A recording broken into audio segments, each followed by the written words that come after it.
Tyger takes a big swing into the science fiction body horror genre.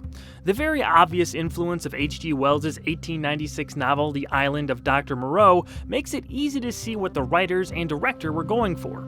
It's not like this series hasn't delved into similar concepts before, but is Tyger executed well enough to fit in among the best of the show's more odd entries?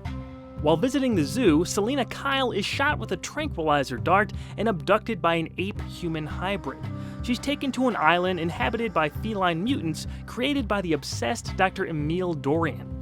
By the time Batman tracks her down, Dorian has turned her into a cat-human hybrid.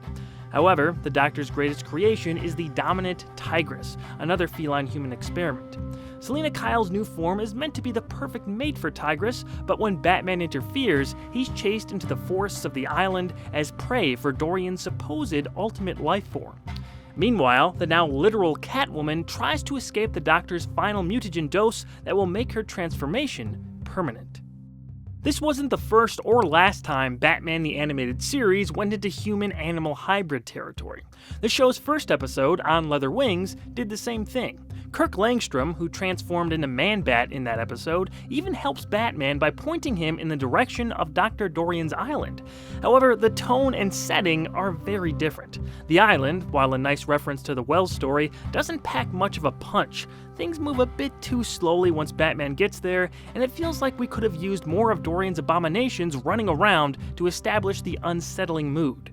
The draw of this episode is the twisted irony of Catwoman's situation, but this plays out less like a classic horror movie, as in On Leather Wings, and more like a muted attempt at showcasing the perversion of nature.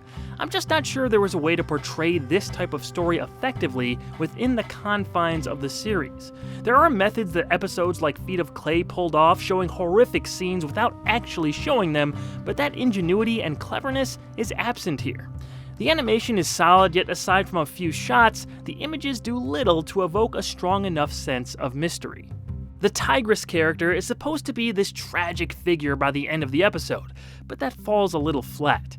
Maybe if his background was fleshed out more, or he had originally been a human with a relatable backstory, it could have drawn me in more. But as is, he's just sort of there as a conduit to show off how nature is fighting back against the immorality of Dr. Dorian. It also would have been nice to get more of the narrative from Selina's perspective. She's usually very active in her stories, but feels a little underutilized here. The voice cast is pretty good. While Adrienne Barbeau isn't given too much to work with as Catwoman, Joseph Maher does very well as the nonchalantly depraved Dr. Dorian. I love cats. Their independence, their power and beauty. That is why I've chosen you for my next experiment, Selina Kyle. Or perhaps I should say, Catwoman. The very well-known Jim Cummings actually voices multiple characters in this episode. He provides the distorted words of Tygrus. Would that be so bad? You could stay here with me. The very familiar-sounding Garth, the ape man. I wasn't sent here after the Tyger lady. And the zoo security guard from the beginning of the episode. If you hadn't have gotten here, I would have been sushi. That tiger was ready to... Yes, sir. Cummings had a very short part in Be a Clown and would show up again in House and Garden, but those seem to be his only appearances on the show.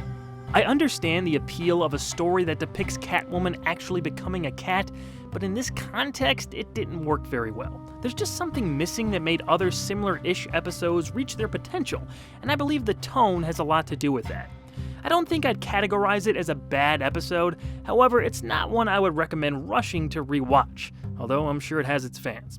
It's also back-to-back with another human-animal episode in Moon of the Wolf, which we'll cover next time. Until then, I leave you with Batman reading aloud a poem, The Tyger, by William Blake. Enjoy the selection. Tyger, Tyger, burning bright, in the forests of the night, what immortal hand or eye dare frame thy fearful symmetry?